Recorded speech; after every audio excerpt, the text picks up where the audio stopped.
So I take it that 1,000 bottles of baby oil didn't come in handy for P. Diddy? Who can't figure out what his name is?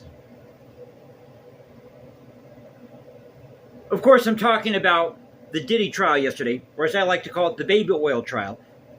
Can you believe that the guy ordered 1,000 bottles of baby oil? Who the hell needs 1,000 bottles of baby oil? Well, we got to keep all the parts lubricated. Right,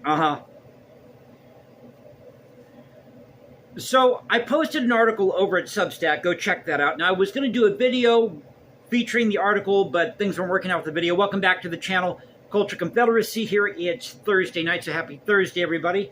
I hope you're all getting ready for 4th of July. I mean, happy Secession Day, because that's what we did in 1776. We seceded from Great Britain. So to me, it's Secession Day. So happy Secession Day. So I was going to share that article with you, but I thought I would just kind of give my take on this instead. They'll go over to Substack, or if you're on X, you can go to Culture Confederacy at Culture Confed 1 on X. You'll see the link for the Substack article.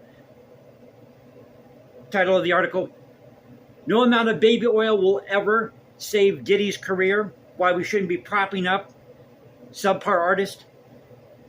And I really believe that. I really believe that, and I'll tell you why. When we get to a point in our society where we give a rubber stamp to songs that have the F word or the S word or the P word, or songs called WAP, then we've got serious cultural issues. You mean to tell me that these people are too freaking lazy to sit down and write a jazz riff or maybe a symphony? Because there were a lot of great black composers or minority composers back in the day that wrote symphonies, that wrote great jazz pieces. You had people like Sonny Rollins. Pardon me, you had people like other people too, like Cal Tjader and Dave Brubeck. Now, I like a little bit of the Beatles, so I'm kind of open-minded. Now, rap's not my favorite genre, I admit that. But I've always said on this channel, be the best artist you can be. Create the best piece of art you can so you can inspire other people. Why can't we create quality art? I don't understand this. So, go read the article, because I really get into this. And Diddy is a symptom of the disease. That's what he is. He's a symptom of the disease. So when you allow people, now we live in a country where we have free speech. You can say what you want. You can write whatever songs you want.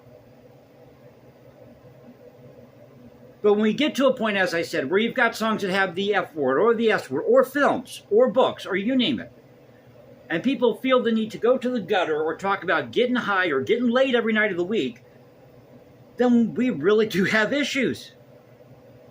How is that uplifting the culture? It isn't. I just call it laziness. If you're not willing to sit down and work hard to create a great piece of art, then you're freaking lazy. Plain and simple, you're just lazy. And please don't give me the BS, oh, it's my culture. Don't give me that.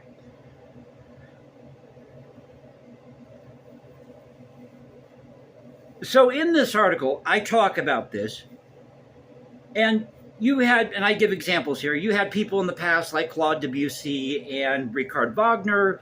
You had rock artists that weren't the greatest, but they focused on their music. They separated their... James Brown is a good example.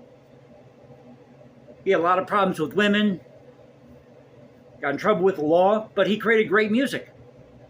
He's a great artist.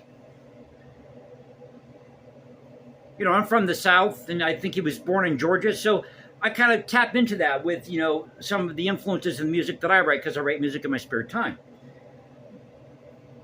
But in this article, I talk about this, and I also talk about the, pardon me, I've been drinking a lot of cold, pardon me, cold coffee today because it's been hot. I didn't want to drink anything real sweet. Because when it's really hot like this, it got like 96 degrees. And it's one of those days where the heat just hits your air conditioner and it doesn't stop. So let me take a sip of my coffee here. This always happens whenever I do a video. I don't know why.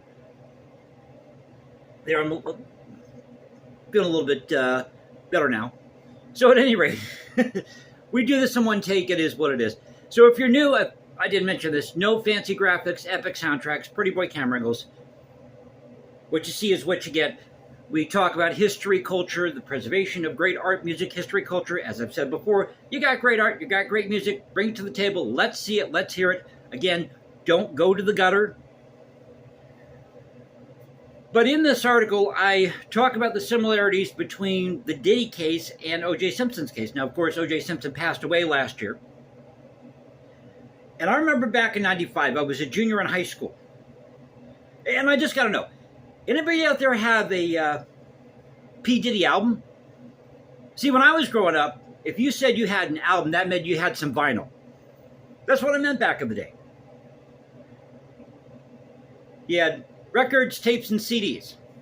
You didn't have... This is pre-internet, well before the internet went live.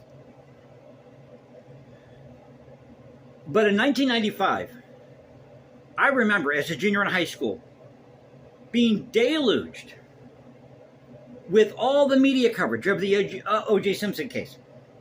I mean, you couldn't escape it. You got to remember, as I said, pre-internet. So there were people analyzing this thing to death. TV specials. Geraldo Rivera on TV with the, I think the Goldman family, the night of the verdict. And I would highly encourage you to go check out these old clips here on YouTube of Neil Rogers talking about this. I think that's from like March or April of 1995 when the verdict was read. And you have a lot of similarities, as I said. You know, both P. Diddy and O.J. Simpson were black, or are black. Pardon me. Boy, I'm telling you. And then, you know, they both became famous. O.J. Simpson was a football star. And then their fortune and their stardom has dwindled, or dwindled, like a comet, as I mentioned in my article.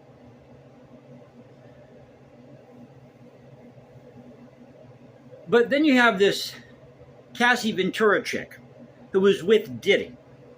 And she testified yesterday during the trial here.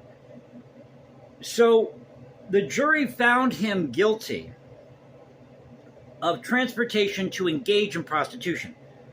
In my article, I do mention this, all the things that they talked about, the allegations of these freakouts, male prostitution. I think there was some voyeurism. They made homemade porn tapes. I mean, you name it.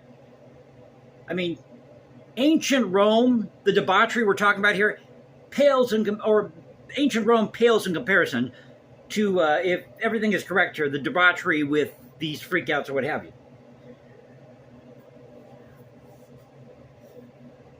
But there are a lot of similarities between these two cases, O.J. Simpson and Diddy. And I think we really are fooling ourselves if we're going to prop up football players and rap artists and, you know, these movie stars. You know, I talk about Joan Crawford, how Joan Crawford, she was known for her icy persona. And, but the thing is, they focused on their profession. They focused on their art.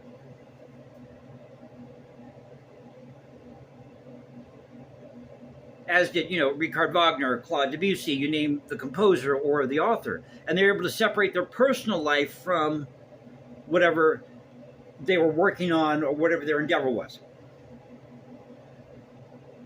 But they didn't go to the gutter. That's my point. And we've got to stop propping up these people as though, you know, they belong on a pedestal somewhere. They don't. So I just want to talk about this, give my 2 cents. So we had this verdict yesterday. But why did we get to this point? Because we, you know, as I said, put these people up on a pedestal. And we go for the gutter instead of accepting the best. And maybe we need to start focusing on producing something of merit and quality, because that's important. I mean, you wouldn't build a shabby building, would you? So, thought I'd share this with you. Just tell you what I think about this. Again, let's be the best we can be, create the best art possible, and stop trying to prop up people like P. Diddy, who really is a... Sure, he can rap, okay? But the guys, I've read some of his lyrics.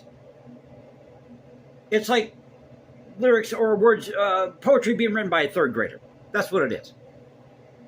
So you got people writing, as I mentioned in my article, crass, third grade lyrics. And that's applauded, as though that's high art. Not in my book, it ain't. And I think more people need to start admitting to that. So, hope you enjoyed the video. If you did, you know what to do. Follow me at Instagram, hashtag Jason Composes, because I write music in my spare time. Go to X, Culture Confederacy, at Culture Confed1 on X. Now you can find me at Substack. Again, you can find that article, title of the article, No Amount of Baby Oil Could Ever Save Diddy's Career, Why We Should Stop Propping Up Subpar Artists. So, I'll catch you next time, and y'all have a great 4th of July. And don't forget, tomorrow is our weekly Weird World News Day. So, I'll see you then. Take care.